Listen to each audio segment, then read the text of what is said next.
오늘 말씀처럼 주님께서 수많은 귀신 들린 자들, 질병으로 고생하는 자들을 치유하셨습니다. 그것이 예수님의 거의 주된 사역이었습니다. 예수님 늘 병자를 고치셨어요. 늘 귀신을 쫓아보내셨습니다. 근데 예수님께서 그 사역을 하신 이유는 하나님께서 이 땅에 오신 것은 우리의 모든 연약함을 책임지시기 위해서 오셨다라는 메시지를 주신 것입니다.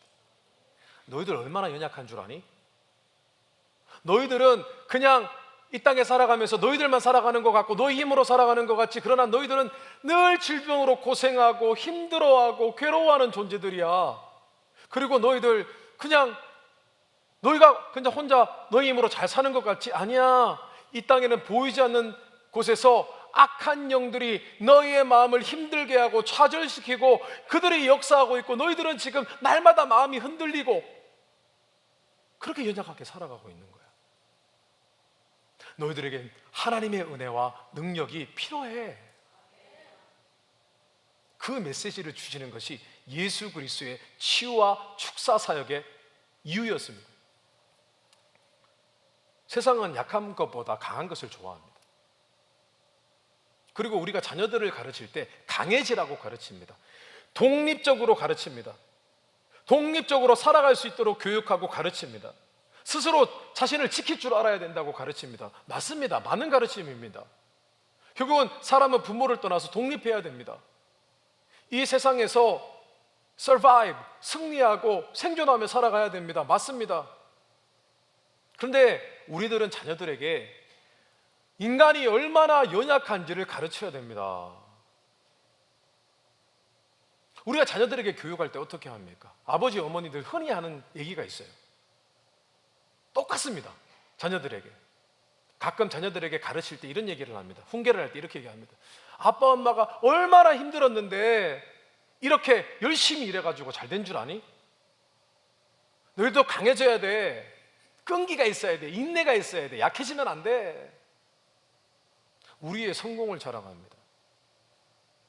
그런데 이상하게 왜 우리는 자녀들에게 우리가 살면서 얼마나 힘들어했고 연약했고 하나님 앞에 그 연약함을 고백했는지, 그때 하나님이 우리를 도우셨는지를 잘 얘기하지 않는 것 같습니다. 자녀들에게 인간의 연약함에 대해서 가르치는 것은요, 결코 잘못된 교육이 아닙니다. 우리의 자녀들은 신앙을 배워야 됩니다. 사람이 얼마나 연약한지를 알아야 됩니다. 그래서 우리는 이렇게 말해야 됩니다. 자녀들에게 우리는 약하단다. 우리는 하나님 없으면 안 되는 연약한 존재야. 결혼 생활도 사회 생활도 하나님께 의지하지면 안 돼. 이렇게 가르치는 것이 성경적인 자녀 교육법입니다. 그들에게 우리가 연약했을 때 하나님이 어떻게 도우셨는가를 가르치는 것이 자녀 교육입니다. 이것은 그들을 연약하게 만드는 것이 아닙니다. 그들로 하여금 자신의 연약함을 알고 하나님 앞에 겸손해지는 법을 가르치는 것입니다. 사람이 자신의 연약함을 인정하는 것은 자기 자신에 대해서 부정하는 것이 아니라 하나님 앞에 겸손해지라는 의미입니다. 중국의 춘추시대의 철학자인 노자가 자신의 제자들에게 이렇게 얘기했다고 합니다. 연약한 것이 강한 것보다 낫다. 어리석은 듯 슬기로운 게 얌체같이 똑똑한 것보다 낫다 라고 했습니다. 그래서 제자가 물었습니다. 스승님, 세상은요 연약한 것보다 강한 것이 더 좋다고 얘기를 합니다. 무슨 소리 하십니까? 그래서 노자가 이렇게 대답합니다. 강하면 쉽게 부러지나 연약하면 부러지지 않는다. 세찬 바람이 불면 큰 나무는 뿌리채 뽑히지만 연약한 갈대는 휘어질 뿐 부러지지 않는다. 그러나 제자가 이렇게 얘기합니다. 맞는 말씀입니다. 그러나 스승님, 똑똑한 사람보다 연약한 사람이 못하다는 것은 납득할 수가 없습니다. 연약한 사람이 뭐가 좋습니까? 그랬더니 노자가 이렇게 대답합니다. 똑똑한 사람은 남의 미움을 받기 쉬우나 어리석은 듯이 슬기로운 사람은 남들이 모두 좋아하느니라. 하나님을 믿지 않는 노자도요, 노자가 지금 한 얘기는 진짜 연약해지라는 뜻이 아닙니다. 다른 사람 앞에 자신의 연약함을 솔직히 고백하면 사람들로부터 동정심을 얻게 되어서 관계 속에서 도움을 받는다는 것입니다. 그러니까 처세를 가르친 거예요. 처세. 세상 사람들 앞에서도 겸손해지라는 것입니다. 자, 우리는 누구에게 겸손해야 됩니까? 하나님 앞에 겸손해야 됩니다. 하나님 앞에서 우리는 늘 우리가 얼마나 연약한지를 되새기고 또 되새겨야 됩니다. 그럴 때 우리가 하나님 앞에 겸손한 마음을 가지게 되는 것입니다. 그것이 하나님 앞에서 우리가 해야 할 처신입니다. 처세입니다. 예수님이 제자들을 4년 안 되는 기간 동안에 양육하셨습니다. 근데 예수님의 제자들을 가르치는 방식은 여러 가지를 많이 가르치셨지만 그 중에 두드러진 점은 예수님은 그들에게 어떤 다양성, 재능과 은사로 하나님의 사람들을 섬기고 또 그들에게 독립성, 알아서 잘 이렇게 사역을 하고 영혼들을 섬기고 그런 것들을 가르치지 않으셨습니다. 예수님은 철저하게 제자들에게 너희들이 얼마나 약한지 아느냐? 그러니 철저하게 나에게 의지해라. 하나님께 의지해라. 이 의존성을 가르쳐 주셨습니다. 주님께서는 제자들에게 귀신을 제어하는 권세를 주셨습니다. 그리고 둘씩 짝지어서 귀신을 쫓아보내고 병자들을 치유할 수 있는 치유하는 사역을 가르치셨습니다. 명령하셨습니다. 근데 이상하게도 예수님은요, 제자들을 한 번도 그냥 홀로 내버려 두신 적이 없습니다. 늘 제자들 곁에 있었습니다. 늘 제자들 곁에 있으시면서 늘 그들과 함께 하시고 때로는 그들의 믿음에 대해서 질타하기도 하시고 또 때로는 그들의 믿음을 지적하시기도 하시고 늘 옆에 하셔서 그들을 도와주셨습니다. 늘 함께 해주셨습니다. 십자가에 달려 돌아가시고 부활하셔서 그들을 떠나셨지만은 늘 그들과 함께 하셨습니다. 늘 그들을 예수님께 의존하도록 그렇게 만들어 주셨습니다. 주님께서 그렇게 말씀하지 않았습니까? 나는 포도나무에 너희는 가지니 저가 내 안에 내가 저 안에 거하면 열매를 많이 맺는다고 하셨습니다. 늘 하나님과 동행하는 것, 하나님과 함께하는 것, 의지하는 것, 너희가 너희 홀로 살 수 없다는 것을 늘 강조하셨습니다. 한 번은 이런 일이 있었습니다. 제자들이 귀신을 쫓아보내는데 귀신이 나가지 않는 것입니다. 왜 이러지? 예수님께 물었습니다. 왜 우리는 귀신을 못 쫓아보냅니까? 귀신을 쫓아보내는 권세를 받았다면서요, 능력을 받았다면서요. 예수님이 말씀하셨습니다. 기도가 안 이루고서는 이런 유가 나갈 수 없단다. 무슨 의미입니까? 너희가 귀신이 두렵고 떠는 authority, 권세를 부여받았지만은 어떤 경우에는 사실 권세를 받는다는 것은 귀신과의 기싸움입니다. 너희가 권세를 받고 담대한 믿음을 가지고 선포를 했지만은 어떤 귀신은 그 권세에 눌리지 않는 것들이 있다. 그럴 때는 너희들이 너희의 권세가 먹히지 않고 연약한 것을 알고 그저 하나님께 의지하고 매달리는 길밖에 없다. 그러니 기도밖에는 답이 없다. 그렇게 말씀을 하신 겁니다. 모든 것들이 예수님의 디사이플십이라는 것은요, 철저히 자신의 연약함을 아는 것이었습니다. 알게 하는 것이었습니다. 성도 여러분, 자신의 연약함을 아는 사람이 하나님을 찾게 되어 있습니다. 여러분, 기도하십시오. 기도 안 하잖아요. 그런데요, 자신의 연약함을 날마다 알고 있는 사람, 날마다 생각하고 내가 얼마나 부족한지를 알고 있는 사람은 하나님을 찾게 되어 있습니다. 그래서 그 사람이 겸손한 사람입니다. 그래서 우리는 우리 자신의 연약함을 철저하게 인식해야 됩니다. 순간순간 떠올려야 됩니다. 그래, 나는 연약하지, 나는 부족하지, 하나님 없으면 안 되지 라고 고백해야 됩니다. 시편 39편 4절에 여호와여 나의 종말과 연한이 언제까지인지 알게 하사 내가 나의 연약함을 알게 하소서. 다윗의 시입니다. 다윗이 얼마나 겸손한 사람인지 아십니까? 그 사람은 늘 자신이 힘들고 어려운 것을 날마다 되뇌이던 사람입니다. 날마다 하나님께 도우심을 구했던 사람입니다. 그런데 그 사람이 오늘 뭐라고 하냐면은 자신의 인생의 마지막에 이렇게 고백을 합니다. 하나님, 제가 더 강하고 강대한 나라를 만들게 해주십시오. 그렇게 기도한 게 아니라 하나님, 제가 죽을 날이 언제인지를 가르쳐 주십시오 라는 특이한 기도를 했습니다. 하나님, 저의 나날이, 사는 날이 얼마가 남았는지를 알게 해 주시옵소서. 그 이유는 제가 죽을 날과 갈수록 연약해지는 저의 육신을 바라볼 때 저는 더 제가 연약하다는 것을 깨닫게 될 것이고 하나님을 더 찾게 될 것이고 그렇게 하다 보면은 하나님과 더 가깝게 지내게 될 것입니다. 제 신앙의 생명을 지키기 위해서 저로 하여금 죽을 날이 언제인지 깨닫게 하여 주시옵소서. 그렇게 기도하는 겁니다. 위대한 사람입니다. 누가 이런 기도를 하겠습니까? 하나님, 저로 하여금 제가 얼마나 연약하고 부족한 사람인지를 더 알게 하여 주시옵소서. 이런 고백으로 주님과 더욱 친밀하게 되시기를 주님의 이름으로 축원합니다. 그리고 연약함을 아는 신앙이라는 것은 두 번째로 우리의 연약함을 하나님 앞에 고백하는 것입니다. 하나님 앞에 늘 호소하는 것입니다. 오늘 본문 말씀해 보니까 베드로는 예수님께 자신의 장모님의 질병을 치유케 해달라고 부탁을 했고 예수님께서는 장모의 열병을 치유해 주셨습니다. 그런데 자세한 정황은 나와 있지 않습니다. 그런데 제가 이렇게 묵상해 보건대 아마 이랬던 것 같아요.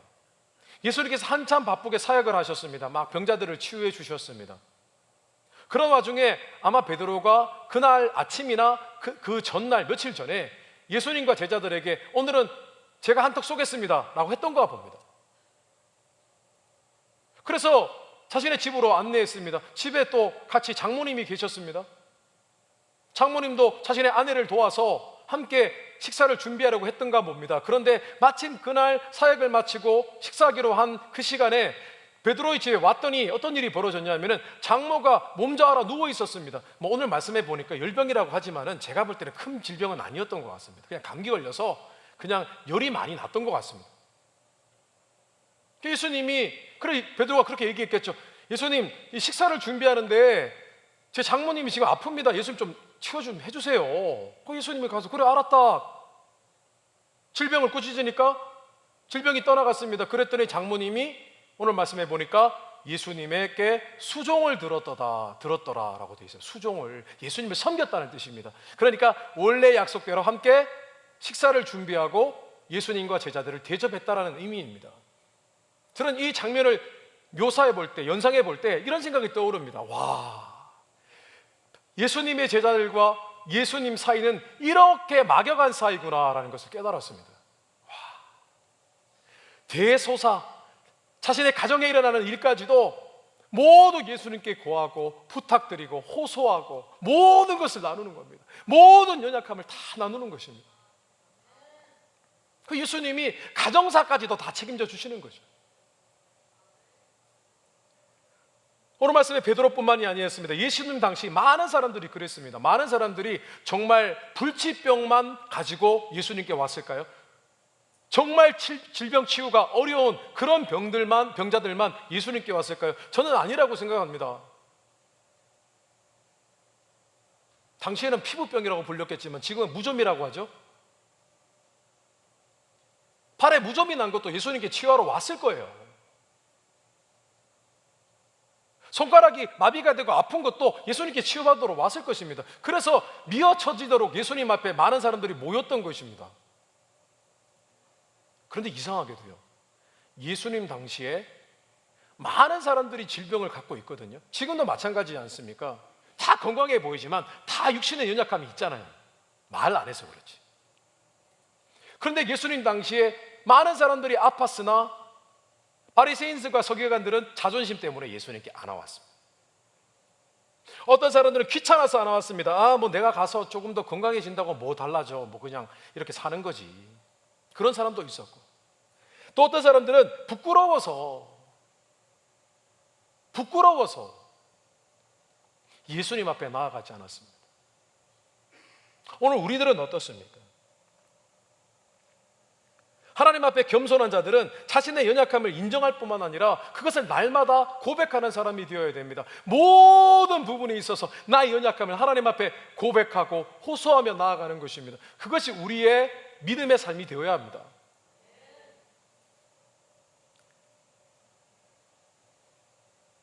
다른 사람에게 우리의 연약함을 호소하는 사람이 있습니다.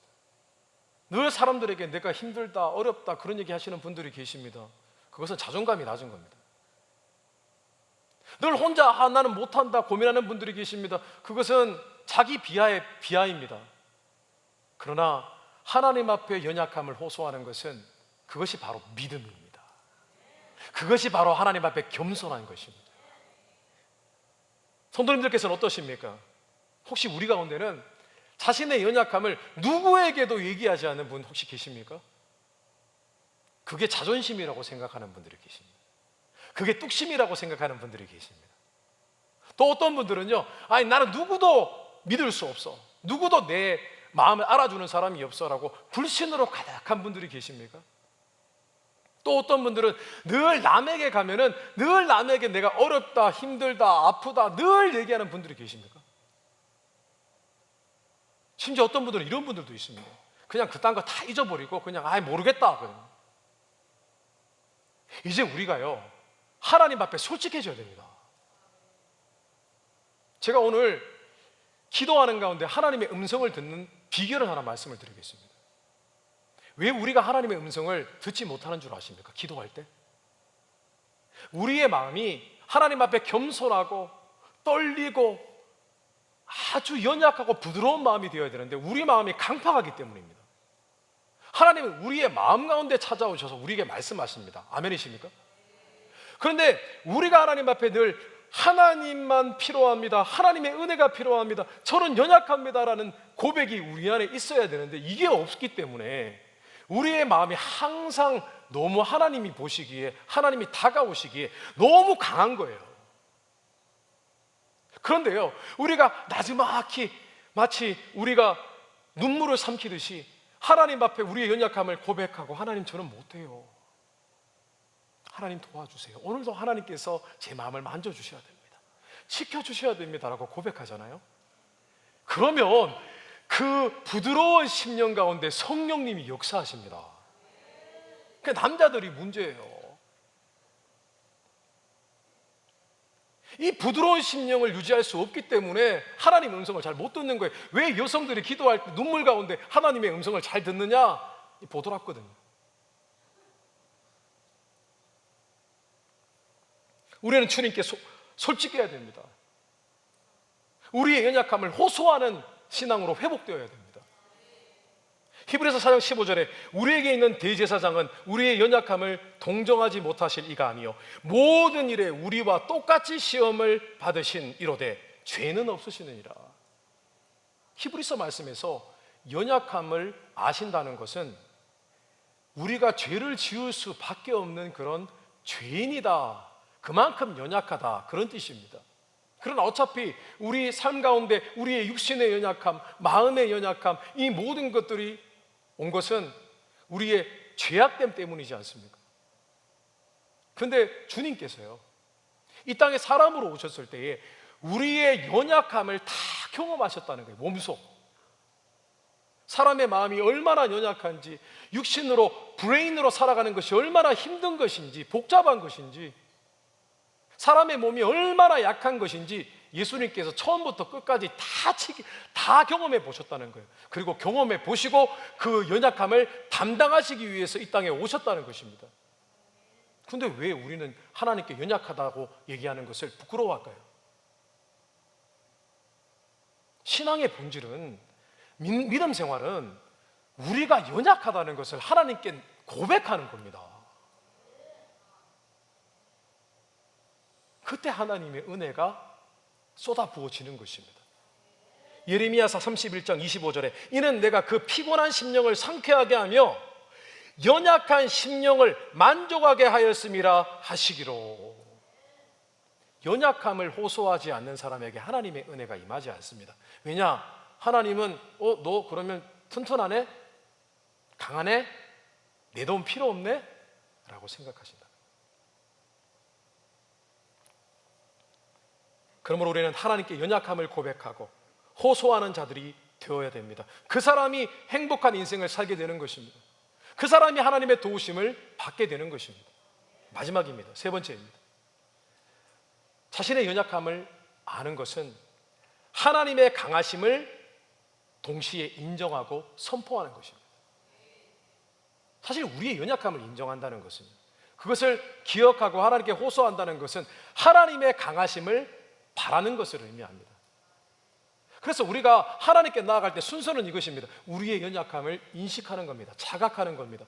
그리고 연약함을 하나님께 호소하는 것입니다. 그리고 마지막에는 하나님의 전능하심과 위대하심을 확신하고 믿고 나아가는 것입니다. 이것이 믿음입니다. 앞서 말씀드린 것처럼 하나님 앞에 먼저 연약함을 인정하고 호소하는 것이 선행되어야 됩니다. 그러나 항상 우리의 기도와 믿음의 마지막은 하나님의 전능하심, 하나님의 강하심을 우리가 확실히 믿어야 됩니다. 그것이 나의 확신으로 들어올 때까지 우리는 하나님의 강하심을 붙잡아야 됩니다. 우리는 주님께서 치유를 많이 하셨다고 생각을 합니다. 질병만 많이 고치셨다고 생각합니다. 귀신 축사, 간혹 귀신 들린 사람 있으면 고쳐주셨겠지라고 생각하지만 성경 말씀에 보면 거의 치유라는 말이 나오면 하나님께서 귀신을 쫓아보내셨다는 말이 항상 붙어서 나옵니다. 그러나 이상하게도 그때 왜 그렇게 귀신 들린 사람이 많았을까요? 왜 그랬을까요? 사실 예수님께서 이 땅에 오신 것은요, 비록 사람으로 오셨지만은 하늘의 권능을 가지고 오신 것입니다. 이거 성령으로부터 오신 것이고 성부 하나님으로부터 온 것입니다. 근데 예수님께서 육신의 몸을 입고 이 땅에 오셨다가 이 땅에서 인간에게 가장 큰 유혹이 되어지는 사단의 세 가지 시험을 이기셨습니다. 그때 천사들이 수종 들었습니다. 이 땅에서 사람으로 오셨지만은 그 모든 죄악을 이기신 것입니다. 그때 예수님께서 권능이 임했습니다. 성령이 폭포수처럼 임했습니다.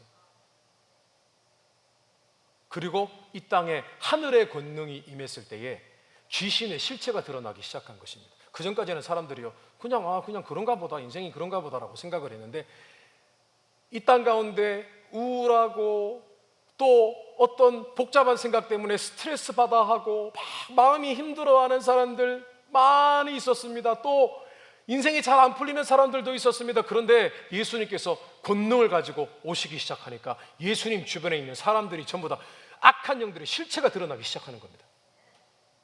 그들이 사실은 악한 영들에 의해 고통을 당하고 있었는데 그걸 몰랐는데 예수님의 권능이 임하니까 그들의 실체가 드러나고 예수님께서 실체가 드러나는 자들 앞에 선포하시고 말씀으로 귀신을 쫓아보내신 것입니다. 성도 여러분, 이 땅에 하나님의 권능이 임했습니다. 권능이 우리의 삶을 주도하고 계십니다. 기도하면 하나님이 응답해 주시는 것이 아니라 기도하면 지금도 살아서 역사하시는 주님의 권능이 우리의 삶에 임하는 거예요. 그래서 우리의 삶이 변화하는 것입니다. 성경에 늘 하나님의 약함을 알지만 또한 하나님의 위대하심, 권능을 믿었던 사람이 있습니다. 바로 다윗이었습니다. 다윗이 골리앗과 전투를 합니다. 그가 어떻게 고백합니까? 사무엘상 17장 45절에 다윗이 블레셋 사람에게 이르되 너는 칼과 창과 단창으로 내게 나아오거니와 나는 만군의 여호와의 이름 곧 내가 모욕하는 이스라엘 군대의 하나님의 이름으로 내게 나아가노라. 다윗이 정말 엄청나게 믿음의 사람이고 막 담대하고 자신이 곰과 사자를 죽였기 때문에 정말 그런 믿음 때문에 자신감 때문에 이 전쟁에 나아갔을까요? 저는 그렇지 않다고 생각합니다. 다윗도 죽을 걸 각오했습니다. 왜냐하면 그도 돌멩이보다 창과 칼이 더 강한 것을 알고 있었습니다. 그런데 생각해 볼 때 창과 칼, 작은 창과 칼을 갖고 있어봤자 배틀째만한 큰 칼을 가지고 있는 골리앗과 싸워서 서로 칼을 맞대면 칼이 튕겨나가는 것을 알고 있었습니다. 어떻게 이만한 칼과 요만한 칼하고 싸우는데 마주치는 순간 칼이 날아갑니다. 안 되는 거예요. 그리고 물맷돌을 5개 준비를 했습니다. 왜 5개 준비했을까요? 던지면 안 맞을 것도 알고 있었던 겁니다. 5개 던지면 1개는 맞겠지라고 생각했던 거예요. 근데 그가 정말 붙들었던 것은 자신의 용맹함이 아니라 하나님의 강하심이었던 겁니다. 그래서 그가 이렇게 표현합니다. 너는 칼과 창과 단창으로 내게 나아오거니와 나는 만군의 여호와의 이름 곧 하나님의 이름으로 나아가느니라.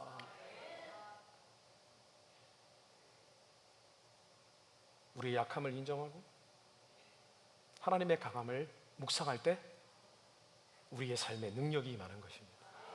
말씀을 정리하겠습니다.